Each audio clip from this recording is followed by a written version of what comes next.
Не стало Александра Медведева, одного из самых заметных деятелей культуры региона, который стоял у истоков культурной и общественной жизни Воркуты. В заполярный город он приехал в далеком 1974-м. Сначала руководил агиткультбригадой, потом стал начальником управления культуры. А однажды даже снялся в экранизации романа «Война и мир», который ставил Сергей Бондарчук.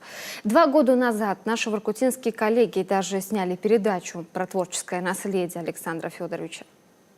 Хочется сказать, что культурное наследие Дворца культуры Шахтеров большое. И это центр культуры, который дает подпитку очень многим людям, исполнителям, творческим людям. Это большой, трудоспособный, интересный, талантливый творческий коллектив. Даже выйдя на пенсию, он продолжал работать на благо города и региона. При его поддержке создан Воркутинский центр национальных культур.